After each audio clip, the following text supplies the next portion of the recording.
दोस्तों, आज की वीडियो में बात करेंगे हम गन्ने का पोकाबोइंग रोग की। यह रोग बहुत अधिक फसलों में हानि पहुंचाता है और ये इस रोग को दे और इस रोग को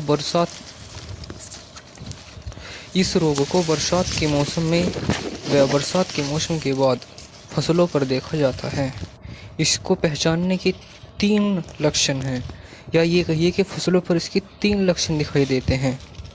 पहला लक्षण जो है पोकाबोइंग का वो ये है कि पौधे की जो पत्तियां होती हैं वे पीली पड़ जाती हैं, पीली पड़ने लगती हैं और उनकी ऊपरी पत्तियां आपस में एक दूसरे से लिपटने लगती हैं। पत्तियां संकरी हो जाती हैं, पत्तियां ऐंठने लगती हैं और पत्तियों पर लाल रंग की धारियां भी दिखाई देने लगती हैं। दूसरी अवस्था है कि गन्ने की जो गोफ है वो सड़ने लगती है। ये ही सबसे भयंकर पोकाबोइंग की अवस्था है। चोटी जो है वो गुच्छे नुमा भी हो जाती है, कभी कभी ऐंठने लगती है। पत्तियां गोफ पूरी ख़त्म होकर उस पर लाल लाल निशान से बन जाते हैं। आप इसको पहचानने में त्रुटियां कहाँ करते हैं कि कोई किसान इसको इसमट समझने लगता है, कोई इसको लाल सड़न समझने लगता है, क्योंकि लाल सड़न में जो है लाल निशान बनते हैं और पोकाबोइंग में भी लाल निशान बनते हैं। तो कुछ किसान सोचते हैं कि ये लाल सड़न है।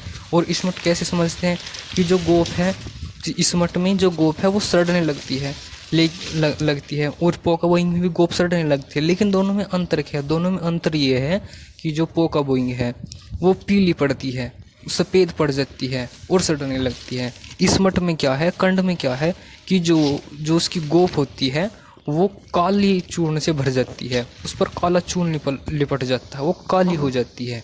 पोकाबोइंग और इसमट में ये अंतर है। अब बात करते हैं इसकी तीसरे लक्षण की। तीसरा लक्षण जो है, इसमें चोटी सड़ने तो लगती है लेकिन वो फटने भी लगती है। उसके निशान उस चोटी के साथ साथ, जो चोटी मतलब गोभ, गन्ने की गोभ के साथ साथ तने पर भी कटाव के निशान नजर आते हैं। प्रभावित पौधे की शीर्ष व शीर्ष की पत्तियां सड़ने लगती हैं। प्रभावित जो पौधा है, पौधे की शीर्ष व शीर्ष की पत्तियां, पौधे के शीर्ष व शीर्ष की पत्तियां सड़ने भी लगती हैं। ये जो रोग है ये कवकनाशी है और वो कवक है फ्यूजेरियम मोनिलिफार्म कवक के द्वारा ये रोग हमारी फसलों में फैलता है। अब इसको नियंत्रण की बात करते हैं। जब इसके आपको प्राथमिक लक्षण दिखाई दें, पत्तियां ऐंठने लगे, तभी आप इसके उपचार में लग जाइए और इसके उपचार को दूसरी अवस्था तक नियंत्रित कर लीजिए। अन्यथा आप नियंत्रित करते करते फसल हमारी पक जाती है और फिर उसके बाद इसको बहुत कमी के साथ नियंत्रित होती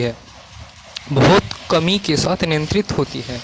अब इसकी रोग की बात कर लेते हैं कि इस रोग को कैसे नियंत्रित करें।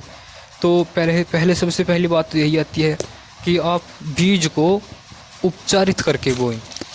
किसी फंगीसाइड से बीज को उपचारित करके बोएं, या 50 डिग्री तापमान के गर्म पानी में आप गन्ने के टुकड़ों को 10 से 20 मिनट तक उनमें भिगो कर रखें और तब उनकी बुआई करें। तीसरा आप क्या कर सकते हैं कि गन्ने की बुआई करने के बाद आप उनको तुरंत मत ढकिए। आप उनको 1 दिन बाद, 2 दिन बाद उन्हें तब ढकिए, उन्हें धूप लगने दीजिए, ताकि जो कवक है, जो हमारा फ्यूजेरियम मोनिलिफार्म है, वो नष्ट हो सके। इससे फ़ायदा क्या होगा, अगर खेत में भी आपके फ्यूजीफार्म है तो वो नष्ट हो जाएगा। अब इसकी जो मुख्य दवाई की बात करते हैं। अगर आपको खड़ी फसल पर दवाई करनी है तो आप इसमें किसी भी कवकनाशी का प्रयोग कर सकते हैं। जैसे 22 आती है हमारी, कॉपर ऑक्सीक्लोराइड 0.3% आती है। 3 ग्राम प्रति लीटर पानी के हिसाब से हम कॉपर ऑक्सीक्लोराइड का प्रयोग कर सकते हैं। या फिर आप बोरोडो मिक्सचर का आप इसमें इस्तेमाल कर सकते हैं। ये बोरोडो मिश्रण क्या होता है, ये नीला थोत्ता और प्लस हमारा